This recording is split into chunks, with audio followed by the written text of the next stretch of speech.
Բարև ձեզ, դեկոնստրուկցիա, ռեկոնստրուկցիա զրույցների շարքն է, շարունակում ենք այդ շարքը, շարունակում ենք մեր զրույցները։ Անցյալ անգամ մենք փորձեցինք ամփոփել մեր այս վերջի շրջանի ուրեմն խոսակցությունները, մի քանի խոսակցություն ենք ունեցել, հիշեցնեմ, որ թեման մենք հետևյալ կերպ ենք ձևակերպել, արդյոք հայերի եւ թուրքերի միջև թշնամանքը խնդիրը արհեստական է, դրսից պարտադրված է, ինչպես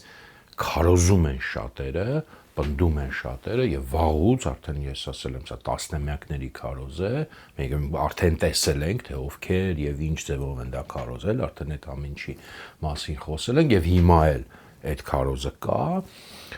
տվյալ դեպքում նկատի ունենք Թուրքիայի թուրքերին, բայց խոստացել ենք նաեւ Ադրբեջանի թուրքերին առանձին անդրադառնալ, դրան դեռ չենք ասել։ Սա էր մեր խոսակցությունը եւ մենք փորձեցինք արդեն ամփոփել այս հատվածը, Թուրքիայի հետ կապված հատվածը, մենք իհարկե շատ կարճ հիշեցնեմ,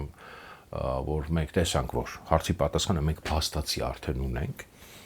որ այդ պնդումը որ արհեստական է, դրսից պարտադրված է, դա կեղծ պնդում է, հիմք չունի ինքը, փուչիկ է կարելի ասել, իհարկե արտաքին ուժերը շահարկել են, օգտագործել են հարցը, բայց մենք տեսանք, որ բուն խնդիրը ինքը շատ հողի վրա է, բնական է, այսպես ասած բնական ասելով ոչ թե երկնքից է իջել, այլ օբյեկտիվ է, օբյեկտիվ հանգամանքներից է ելնում, տեսանք ինչ պատճառներ պատմական, չգիտեմ, տնտեսական, ընկերային, ազգային այդ ամեն ինչը բաշխեցինք եւ տեսանք նաեւ շատ կարեւորը, որ իրականում բուն զինված պայքարը հայերի Օսմանյան կայսրության դեմ ոչ մի արտաքին ուժ, ոչ մի շեշտում եմ, իրականում չի աջակցել, ուրիշ բան է եղել, փորձել են հայկական հարցը շահարկել, այսպես կոչված դիվանագիտականը, լուծումը, հայկական հարցի լուծումը, այս մեզ ծանոթ նաև մեր կյանքից տերմիններով, մեր ժամանակ հայկական հարցի չէր, արցախյան հարցի լուծումը էր, այն ժամանակ հայկական հարցի լուծումը, այսա, այո, այստեղ արտաքին ուժերը մեծ դեր են խաղացել, բայց բուն պայքարը հայկական ոչ միայն չեն աջակցել, այլև մենք տեսանք, որ հատկապես արտաքին ուժերից, հատկապես ռուսները ուղիղ դրան հակադրվել են, ուղիղ դրա դեմ պայքարել են թուրքերի հետ միասին, սուտ է որ որևէ աջակցություն եղել, բուն զինված պայքարին շեշտում են ոչ թե այդ այսպես կոչված դիվանագիտությանը, մենք տեսանք եւ մյուս կարևոր բանը մենք տեսանք,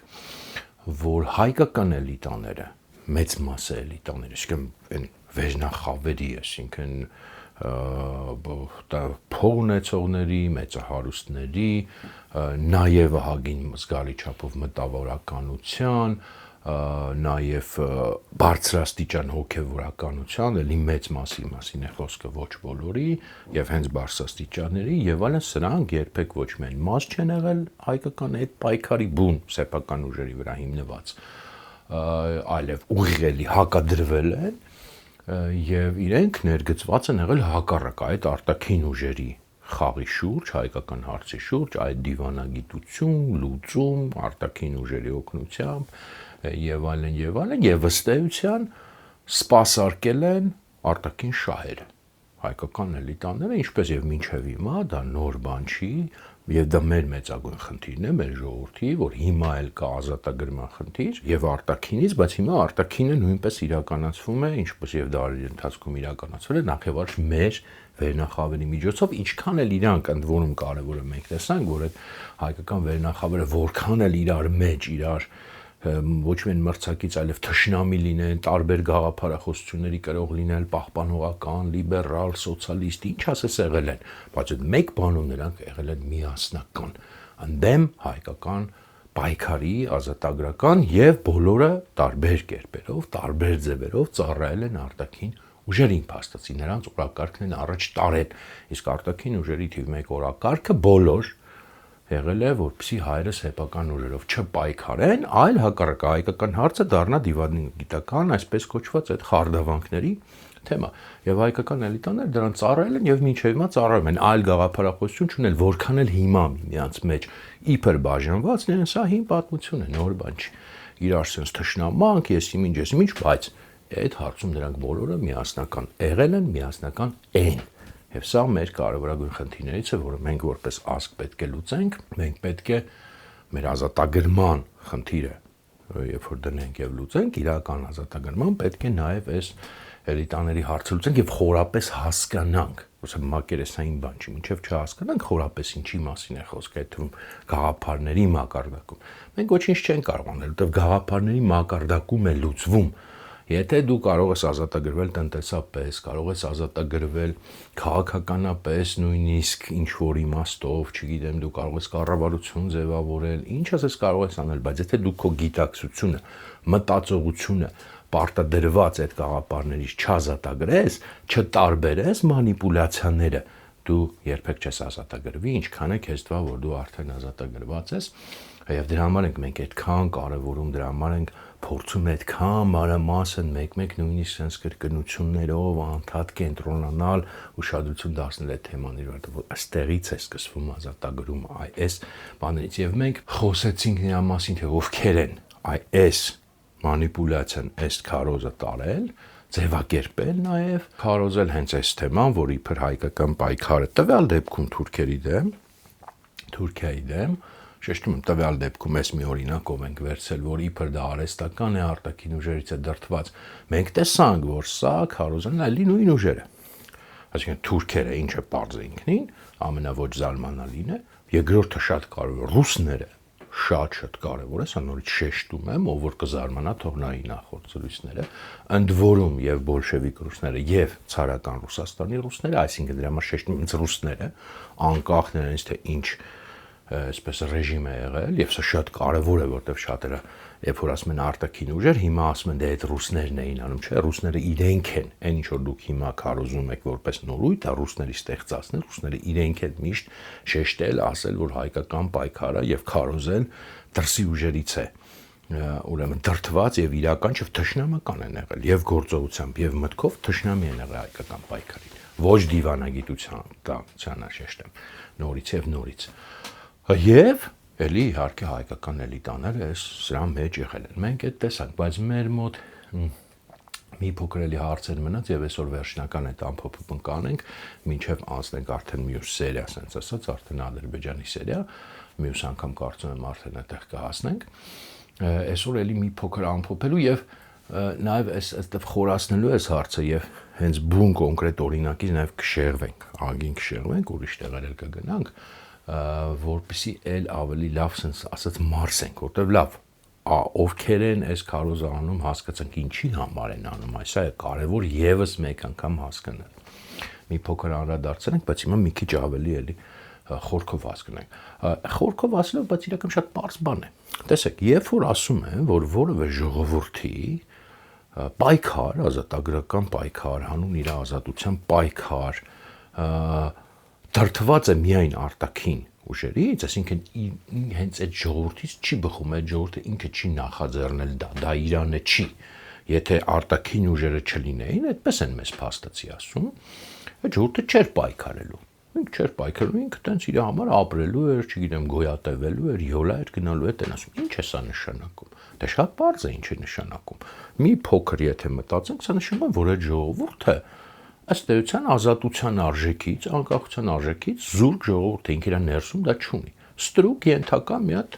զանգված է, որը որպիսի ազատության մասին մտածի եւ պայքարի ազատության համար ինքը չի կարա իր ներսից դանի, պետք է ինչ որ դրսից գան իրան դրթեն, առանց դրա ինքը չի կարող։ Այսինքն սա է գլխավոր ուղերձը հասկանում եք, երբ որ լա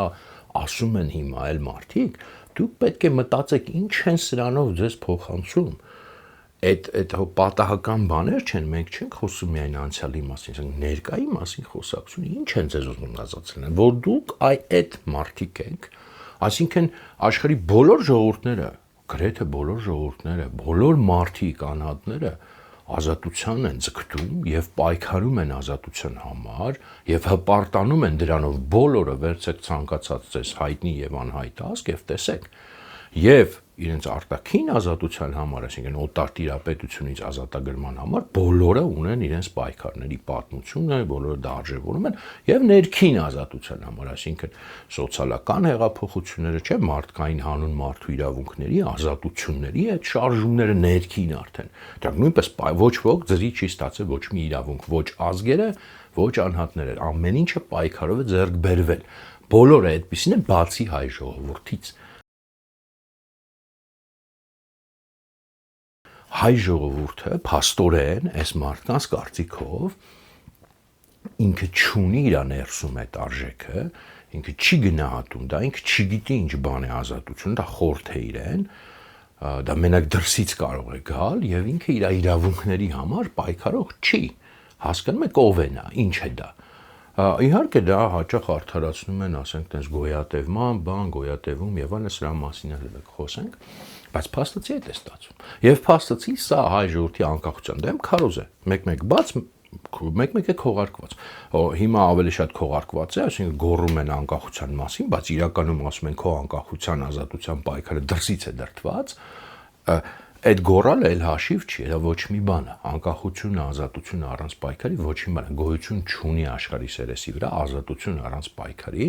անկախություն առանց պայքարի գոյություն չունի, եւ ինչքան բարձր են գոռում անկախության մասին, այնքան ավելի իրականում անկախության գաղափարի դեմ են պայքարում, որտեվ այդ ուղերձն են հղում, էլ եմ ասում, սա ուշադիր եղեք, բարձր գոռալով չի։ Կարելի է ցանկացած բանի մասին բարձր գոռալ, ով որ ապրել է սովետական միության մեջ, կհիշի, որ սովետական քարոզչությունը ամեն օր բարձր գոռում էր դեմոկրատիայի մասին, որը իրենց կարծիքով սովետում էր իրականացել, ժողովրդի իշխանության մասին, չգիտեմ, եւ նման արժեքների մասին,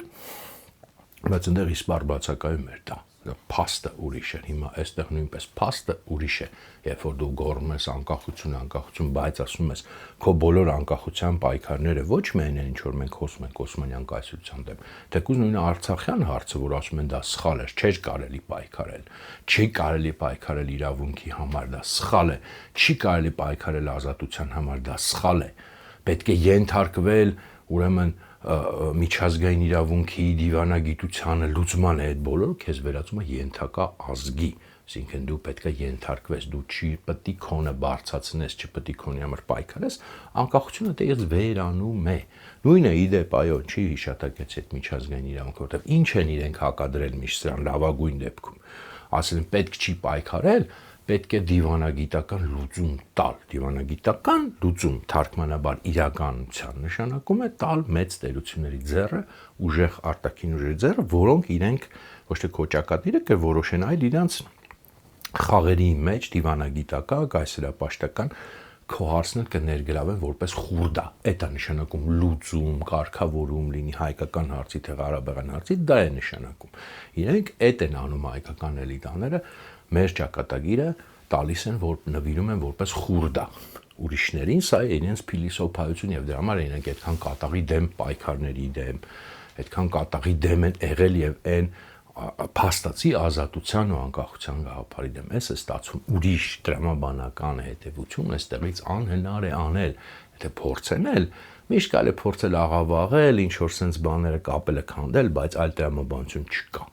Չի կարող որևէ մեկը զուտ դրամաբանությամբ առանց մանիպուլյացիա այս շղթան ջարդել։ Կամ դու անկախության կողմ ես, կամ դու ասում ես, որ պայքարը սխալ է, պայքարել պետք չի եւ պայքարը դրդված է արտաքին ուժերից։ Երկուսը միասին չի կարող լինել։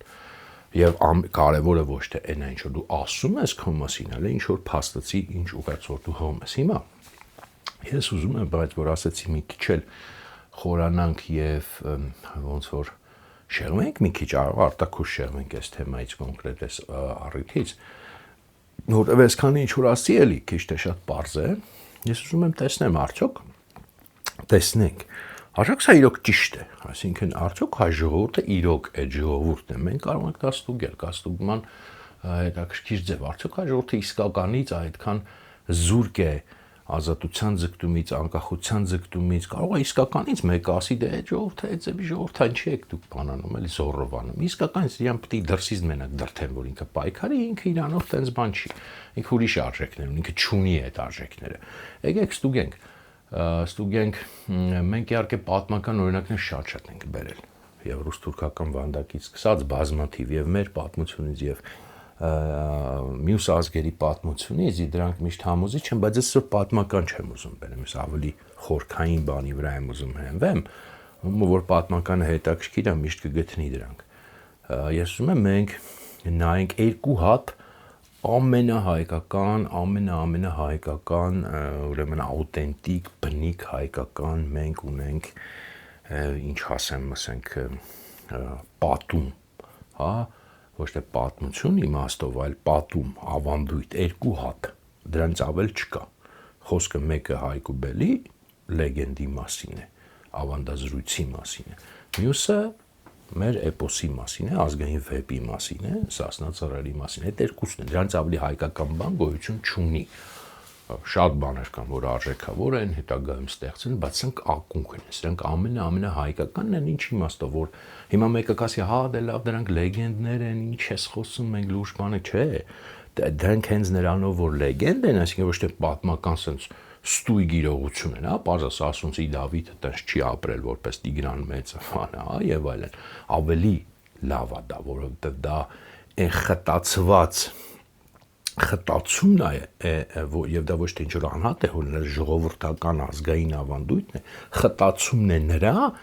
ինչը որ հոգին ասեմ, չգիտեմ, այն ինչը որ ենթագիտակցությունը ասեմ, ոնց ուզում եք կոչեք, ինչը որ այս ժողովրդի էությունն է, որտեղ դա ստեղծել է այդ ազգը, մեր ազգը։ Դա չի ստեղծել ինչ որ մարդ, չի ստեղծել անհատ, ոնց որ ունենք շատ լավ, չգիտեմ, Ռաֆին գրել է վեպեր, Կոստանզարյանը գրել է վեպեր, Չարենցը, Թումանյանը, չգիտեմ, Վարուժանը գրել են բանաստեղծություններ, մարդիկ են։ Մարդն էլ կարող է արտահայտի ազգի էությունը, բայց սա մարդ անհատ չի ստեղծել, սա դարերի ընթացքում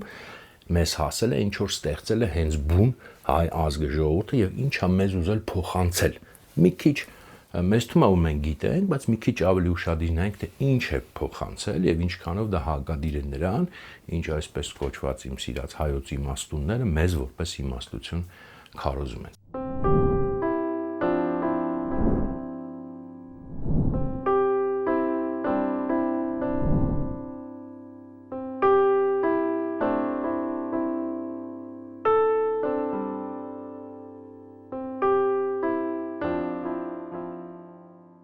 Թվում է, որ մենք իհարկե բոլորս գիտենք Հայկու Բելի այդ պատմությունը, պարզը չեմ վերաշարադրելու, բայց ես ուզում եմ շատ կարևոր նրբությունների վրա այստեղ ուշադրություն դարձնեմ, չգիտեմ, երևի մի մասը դարձրել եք, բայց ամենայն դեպս բան անենք, ուրեմն տեսեք, երբ որ Հայկը այս ավանդույթի մեջ, այս ավանդազրույցի մեջ առանձնանում է, որովհետև չի ուզում ենթարկվի Բելի այդ ստեղծած բռնապետությանը կամ համաշխարհային կայսրությանը, այդպես է ըստ բանի ավանդույթի, որ Բելը բոլորին ենթարկում է, ստեղծում է համաշխարհային մի հատ առաջին ուրեմն կայսրություն, որ Հայկը առանձնանում է, գնում է իր երկիր, որը ապագայում պետք է իր անունով կոչվի Հայք,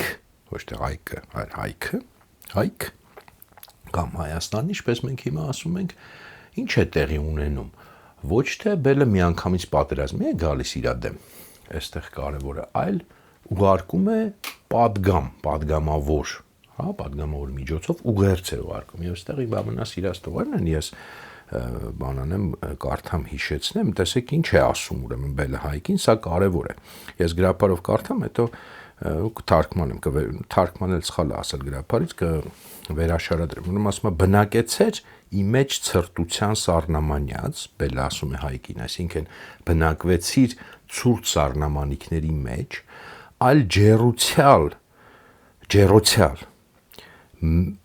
ըստ ցրտություն սառուցյալ քո հպարտացյալ բարուցդ, այսինքն ջերուցիր, տաքացրու քո հպարտ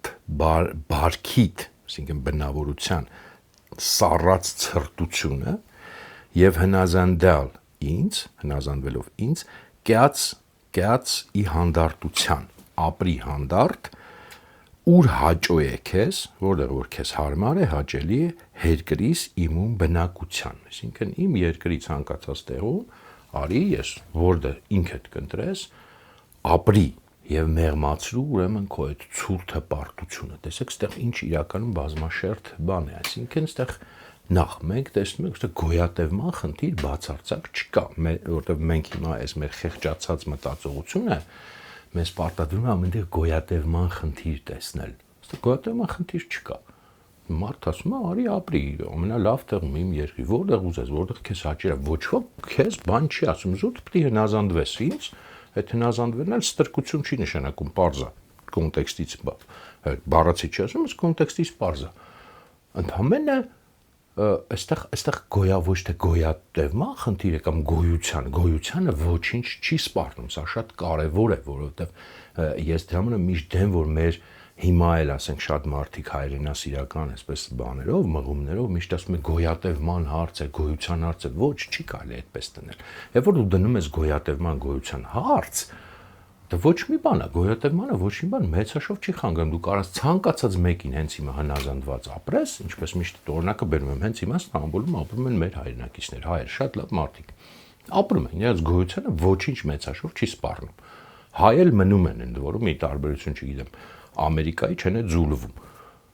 Հայախոս են մնում, հայկական դպրոց են գնում, գոյատևման խնդիր չպետք է դրվի անկախության, ստեղ դրվում է ազատության խնդիր, հայկը ոչ թե գոյատևման խնդիր, ինքը ազատության խնդիր է դնում։ Ենք չես իմ գոյությանը բան է սպառնում, ոչ մի բան չի սպառնում։ Ազատության խնդիր ավելին, հպարտության խնդիր, չից է բխում, ասում է հպարտ բարքդ, սառը, ցուրտ ասում է հպարտ, այսինքն դա ցուրտ ոչ թե ուղղակի հպարտություն։ Հասկանում եք, այստեղ նույնիսկ sense կլիմայական հակադրություն է գնում, հա, միջագետքի այդ տաք, հարմարավետ, կոմֆորտ տեղերը եւ Հայաստանը հյուսիսային, այստեղ անդադ ասում է գնաց դեպի հյուսիս հայկը դա, որտեղ հյուսիսայինը Հայաստանը այդ միջագետքի անապատների նկատմամբ եւ կլիման էլ ցուրտ է, ասում է դու բնակվեցիր սառնամանիքների մեջ, դա էլի փոխաբերություն է, մետաֆորա է հպարտության, պատվի արժանապատվության, հա, դա ցուրտ սառնամանիք հպարտության այդ բարձունքներից դի չի, ընդհանրապես հնազանդվի ինձ հանգիստ ապրի, այս խնդիրն է դրված, է շատ կարևոր է, այստեղ դրված չի ոչ մի բանի խնդիր, ասենք, չգիտեմ, գոյատևման նույն խնդիրը կամ ինչ որ, չէ, սա մի բան է, որը լրիվ ուրիշ արժեք է տալիս, ազատության արժեքը, որը համեմատվում է ցուրտ սառնամանիք եւ որի հիմքում հպարտությունն է։ Այս խնդիրն է դրված, սա շատ կարևոր է, այստեղ այդ ուղերձն է, այստեղ եւ հակադրությունը, ըստ էության, այստեղ երբ որ մենք նայում ենք այդ բելի այդ կայսրությունը, սա ոչ թե ուղղակի նաև բռնապետություն է, դա խորհրդանշում է արևելքը, այդ արևելյան բռնապետությունը եւ այդ արևելքի, ինչ որ ես միշտ ասում եմ, արևելյան բազարում, այդ փիլիսոփայությունը, որը մեզ մատուցում է այդ արևելյան, ոչինչ բան, յոլա գնանք, հարմարվենք, ասենց ինչ որ խորամանկ ենք, բան, սա է, որ ասում է արի, միտեղ ապրի, հարմարվի, հնազանդվի։ Եվ սրան հակադրված է հյուսիսը, որտեղ Հայաստանը անընդհատ շեշտում է որպես հյուսիս եւ այդ ցուրտ հպարտությունը, որը արևելյան չի, հակադիր է այդ արևելքին։ Մեր ազգային ավանդույթը շատ զարմանալի կերպով հենց սկզբից։ Իդեպ ասեմ, ոչ բոլոր ժողովուրդները ունեն նրանք իրանց ցակման մասին նման ավանդույթներ։ Իհարկե խորենացին այդ ավանդույթը հղկել է, ասենց շատ գեղեցիկ լեզվով է շարադրել, բայց դա հիմքը էլի շատ հին է, հիմքը դարերի խորքից է գալիս, ոչ բոլոր ժողովուրդները ունեն նման բան։ Մենք զարմանալիորեն ունենք նման բան, անձնագիր ըստեյության քո ցակման եւ այդտեղ ինչ որ գրված է, սա մեր բանն է, մեր ամենախորքային իմաստն է հայկականության, որը տեղից է սկսվում։ Այդ ամեն ժողովուրդ չի որ այդ շեշտով է դնում, տեսեք ինչ շեշտեր կան բացի, դա ազատության շեշտը, հակադրությունը բռնապետությանը, հակադրությունը արևելյան այս կոմֆորտին, այդ հյուսիսայինի եւ ցրտի շեշտումը, տառնակ է, չէ՞, ասենք ամեն դեպքում մենք մտածում ենք Հայաստանը տաք երկիր է, բայց եկեք Հայաստանը բավականին ցուրտ երկիր է եւ այստեղ իհարկե դա փոխաբերություն է։ Եվ տեսեք նաեւ ինչն է կարևոր, այստեղ ոչ թե հայկը ասում է ես լինեմ բռնապետ, թագավոր բոլորի վրա, բելի փոխարեն մրցեմ հետը, գցեմ ես դառնամ, չէ։ Նման խնդիր չի դրվում ընդհանրապես մեր այս ավանդույթում։ Ոչ էլ ինքը նույնիսկ թագավոր է դառնում իր ազգակիցների վրա, ինքը ընդամենը ուզում է ազատ ապրի, ինքը գործ չունի, թե այնտեղ ով ինչ անում, ով ումա հնազանդեցնում, ինքը չի ուզում ոչ հնազանդվել, ոչ էլ ինչ որ մեկին հնազանդեցնել։ Սա մաքուր ազատության գաղափար է, շատ հետաքրքիր է, որ այդքան հին ավանդույթ այս արժեքներն է մեզ փոխանցում։ Եվ իհարկե, եթե այստեղ հայոց իմաստուններից մեկը այդ ժամանակ հայկի մոտ հայտնվեր, հայկի կողքին, դա բնական է, ինչ պետք է ասեր։ Դե չի կարելի դու ուժեր չունես, որտեղ այստեղ շեշտվում է հայկը սակավաթիվ ուժերով հաղթեց բնականաբար իրենց ավելի մեծ ուժեր ունեցող բելին։ Եվ հայկի հիմքը հպարտությունն է, հասկանում եք, հիմա այդ հայոց իմաստունը տեսա ոնց թե հպարտությունը չի կարող լինել 5, պետք է հաշվարկ անել, դու չունես ռեսուրսներ, ասենց հեքիաթ կպատմեր իրան, եւ այդ արևելյան բազարի փիլիսոփայությունը կբերեր, յոլա գնաս, Յորանի գյորալնես, դրանք միշտ պետք լինեն այդ զզվելի թուրքերեն, որտեղ թուրքենը զզվելի լեզու է, կներեք շատ, բայց այդպես է, այդ զզվելի այդ գյորա, Յորղան այդ բանով պետք լիներ, անպայման, որտեղ այդ ռաբիզ այդ նաեւ այդ բանով sense ասած փաթաթված, այս էր ասելու հայոց իմաստունը հայկին եւ հայացք չէր լինելու։ Եվ թվում է թե էլի կասեն, ախր ինչ ես ասում, Հրանտ ջան, չէ որ սա ավանդույթ է, բայց կա իրականությունը, սա ոչ, իրականությունը դա չի։ Նախ իհարկե ամբողջ պատմությունը, այսինքն իրականությունը ապացուցում է, որովհետեւ այս ավանդազրույցը ինքը խտացված փորձ է, ապացուցում է, որ այս աշխարհում ոչ մի մեծ բան այդ թվում ազգ առավել եւս կամ պետություն չի ստեղծվել, չի հիմնադրվել այդ փիլիսոփայությամբ, արևելյան բազարի փիլիսոփայությամբ ոչ մի բան այս աշխարհում չի ստեղծվել, ոչ մի արժեքավոր մեծ բան։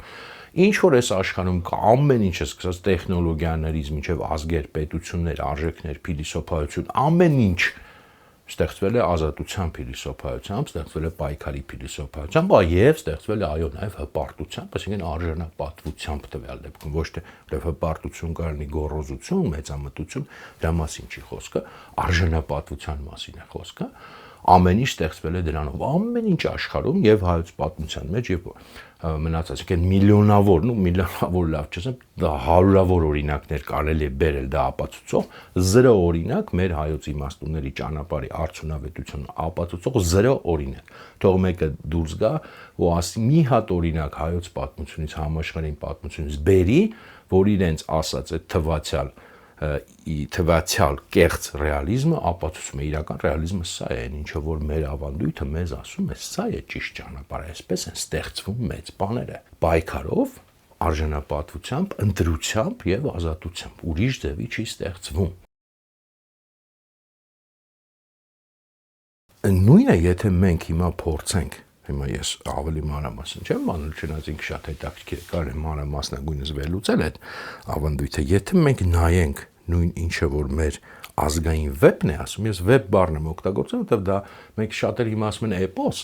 վեպը նույն էպոսն է, մենք ճիշտ է հիմա վեպ կոչում ենք նաև այն ինչը որ օրինակ ռուսները կոչում են ռոման կամ անգլիացիները կոչում են նովել, այսինքն սա այն նոր գրականության բանն է, բայց վեպ հայերեն բուն իմաստով հենց էպոսն է, այսինքն ուրիշ բան չի։ Մեր ազգային վեպի մեջ երբ որ մենք նայում ենք Սասնա ծռերի մեջ նույնն է, նույն ուղերձն է, նույն հակադրություններն են, տեսեք, եթե վերցնենք կենտրոնական պատմությունը, պատում է այդ վեպի, այսինքն Սասունցի Դավթի պայքարը Մսրամելիքի դեմ, նախ այստեղ նույն հակադրությունն է հյուսիս-հարավ, նույն միջագետքն է, իր այդ արևելյան, այդ բռնապետական, այդ ուրեմն համաշխարհային ինչ որ գերիշխանության ձգտմամբ մի կողմից եւ մյուս կողմից հայերն են, որոնք նույնիսկ այդտեղ ոչ հերոսներից ոչ մեկը թագավոր չի եղել, նույնիսկ իրանց վրա չեն իշխում, ոչ Դավիթն է թագավոր, ոչ Մհերն է թագավոր, ճիշտ է կային սկզբում Գագիկ թագավորը, բայց հետո ոչ մի թագավոր ընդ չկա, ազատ մարդիկ են եւ նույն այդ հյուսիս-հարավ հակադրությունը միջագետքից էլի այդ Բաղդադից, այդ ճոխտեղերից գալիս են եւ ինչ է տեղում, չէ, գալիս են այդ Մսրամելիքի հարկ հավաքողները, հարկահանները, այդ Բադին Կոզբադին, ասում դե պետք է տաս մեզ այդ հարկերը եւ Ձենովոհանը, հորողբերը Դավիթի, հիշում եք, հանում է այդ բանը, որ 10 նրանց չափում է։ Եվ այդ ժամանակ Դավիթը, որը տենց կիսախենթ ինչ որ ոչ էլ խելքը գլխնել չի, մի հատ տես պատանի է, գալիս ասում է, ինչ եք անում, հորս ոսկիներն եք տալու, տալիս նրանց ծխում է, հիշում եք։ Եվ էլի հիմա եթե նայենք հայոց իմաստությունների, ճակերտավոր հայոց եւ ճակերտավոր իմաստությունների տեսակ, ինչա հիմարություն անում, ասենք չի հաշվարկում իր ռեսուրսները, ինչա եւ էպոսն էլ ասում է, դե Դավիթը մի քիչ ծուռա, չէ, ասում են ծուռա, այսինքն այդ գնահատականը տալիս է։ Եվ Ձենովոհանը այստեղ այդ հայոց իմաստություններն են, որ ասում է, չէ, ես այսքան հավաքել եմ տանկ, թող գելը կուշ տնի հանկարծ մեր վերմակի էլի այդ Յորղանի գյորա ապրենք, յոլա տանենք, յոլա սա է փիլիսոփայությունը Ձենովոհանի, եւ Դավիթը դա ջարդում է եւ գալիս է եւ հետո ինքը հաղթում է բնականաբար այդ պայքարում, մտնում է պայքարի մեջ հեշտությամբ չի հաղթում եւ էլի հաղթելուց հետո ինքը չի դառնում, չի գնում ասենք Բաղդադը նվաճում, ինքը դառնում գերիշխողը, չի գնում ուրիշ երկրներ նվաճում եւ նույնիսկ իր երկրում թակավոր չի դառնում, ինքը չի գերիշխում ուրիշներին։ Էլի սա խտացված գաղափար է, հոգեբանություն է մեր ժողովրդի, սա ամենը, որտեվ սա մեր ժողովուրդն է ստեղծել, իր պատկերացումն է կյանքի մասին, ճշմարտության մասին, այն ինչը որ ամենախորքային բան է, ոչ մի վերլուծությամբ դրան չես ասնի, չնայած ցանկացած պատմական վերլուծություն էլ եմ ասում, այս ճանապարհը հաստատելու է, որ ցանկացած մեծ բան աշխարհում, մեծ արժեք, այսպես է ստեղծվել։ Բայց սա խտացված է եւ նույն բանն է մեզ հաղորդում, այսինքն երբ որ մեզ փորձում են համոզեն, որ մենք այդ ժողովուրդը չենք, որ մենք ազատություն սիրող չենք, որ մենակ դրսից է մեր այդ բանը գալիս, մեզ դրսից կանոն մենակ դրթեն պայքարի, սա այդ ժողովուրդն է, որը ստեղծել է այս երկու իր ամբողջ այդ դարերի մշակույթի մեջ, բավականին հարուստ մշակույթի մեջ, այդ երկուսն են ամենա հիմքում, խորքում։ Մնացած բոլորը հետո են, այս երկուսն են հիմքում, ինքը ստեղծել է, բացի այդ երկուսը շիրեմ, կարող եմ մեկ էլ ասենք բանային, Վահագնի ծնունդի երգն է, էլի որ նման խորք ու հնություն ունի մեր մշակույթի մեջ, սա մեր հոգին է, մեր ժողովրդի հոգին էս է, ինչքան էլ մենք հիմա ինքներս մեզնից բողոքենք, ինչքան էլ այո, մենք տեսնենք, որ մեր ժողովուրդը այդքան հեշտությամբ այդ մանիպուլյացիաների ենթարկվում է, մեր էլիտաները ինչքան էլ այս ամեն ինչը ոտով տրորեն ամեն անգամ այս բոլոր գաղափարները, բայց մեր ժողովուրդը էս է եւ պատահական չի, որ մենք ոնց որ խոսացինք եւ տեսանք, որ մեր ազատագրական պայքարը էլի մեր ժողովուրդն է վարել, բայց մեր էլիտաները դավաճաններ են, բայց ժողովուրդը այդ զինված պայքարի, ազատագրական պայքարի կողմնակիցն է, այլես էլ հիմա որ անդադ ասում զինված պայքար, հիմա հասկանում եմ, որ կարող է բանից կոնտեքստից կտրեն ասեն, նրանք բան է, քարոզում զինված է պայքար, քարոզում զինված է, այստեղ էլ եմ ասում, գործիքն է եղել, որտեղ ազգային պայքարները բռնապետության դեմ, այո, շատ հաճախ ստիպված լինում են զինված, բայց զինվածը չի էությունը կարա զինված էլ չլինի եւ մանավանդ մենք ստեղ չենք խոսում ներքին պայքարի մասին, հա, ես դեմ եմ ներքին պայքարում, ասենք որևէ երկրում, այդ բնականաբար մեր երկրում ներքին պայքարում չպետք է լինի նման բան, բայց երբ որ դու արտաքին ուժի դեմ ես պայքարում, դե բնական է, որ դա նաեւ կարող է զինված լինել։ Ցանկալի է որ զինված չլինի, ոչ մեկ չի ուզում հասնի դրան, բայց շատ հաճախ ստիպված են։ Մեր ժողովուրդն է ուրեմն այդ պայքարը մղել, իսկ մեր էլիտաների ճնշող մեծամասնությունը միշտ դրան դեմ են եղել, որովհետև այս ժողովուրդն է, որ ստեղծել է այդ արժեքները, այս ժողովուրդն է, որ իր ամենախորքից ազատության արժեքն է բարձրացրել ոչ գոյատևման, այստեղ էլի մենք տեսանք այս Դավիթի պատմության մեջ էլ գոյատևման խնդիր չկա, գոյատևման խնդիր դնում է Զենովոհանը, ասում է այդ հարկը տանք ապրենք, գոյություն ունենանք։ Ոչ մեկ իրենց չի պատրաստում սպանի ոչնչացնի, Մսրամելիք չի գալիս ոչնչացնի, ասում է փորես տվեք հարկս տվեք պիտի տակ, վերջ ես ձեզ չեմ ոչնչացնում։ Դավիթը գոյատևման համար չի կռվում, ազատության համար է կռվում, սա է մեր արժեքը, որից մեզ ուզում են զրկեն, բայց իրականում այստեղ խորամանկությունը, այսպես ասած պատմության որն է, որ այո, կարելի է գոյատևել, շատ երկար նույնիսկ կարելի է գոյատևել առանց ազատության։ Բայց խնդիրը այն է, որ ի վերջո ինչ որ մի պահի, երբ որ դու դնում ես զուտ գոյատևման խնդիր, ինչքան է դա երկար տևի, ի վերջո դու զրկվում ես գոյությունից, որովհետև այդ գոյությունը քաշ տալով ուշ թե շուտ դու մեկաձուլվում ես, որովհետև դու պատմական ուժ չես այլևս, դու պատմության սուբյեկտ չես այլևս, դու ազգերի հարաբերություններում սուբյեկտ չես այլևս, դու ուղղակի տենց մի հատ գոյատևող օբյեկտ ես եւ այդ օբյեկտին մեզ ուզում փորձում վերածեն այդ թվում, այս մանիպուլյացիայով եւ այսօր այսքան է, իսկ հասկացանք ինչի մասին ենք խոսում եւ հիշեցինք եւ հաջորդ անգամ արդեն հուսամ կասենք հաջորդ սերիա այս նույն զրույցի, որը շատ երկար է, այս հատվածը մեր այս դեկոնստրուկցիայի շատ երկար է, բայց էլ շատ թեմաներ ունենք սրանից դուրս։ Կանցնենք ուրեմն հաջորդի մոտ տեսնենք այս Ադրբեջանի թուրքերը ինչ աստեղ կարող է լավ Թուրքիայինը հասկացան, կարող է ստեղ արհեստականա դրսից դրթված, այտենց ավելի բան է, էլի, որտեղ դե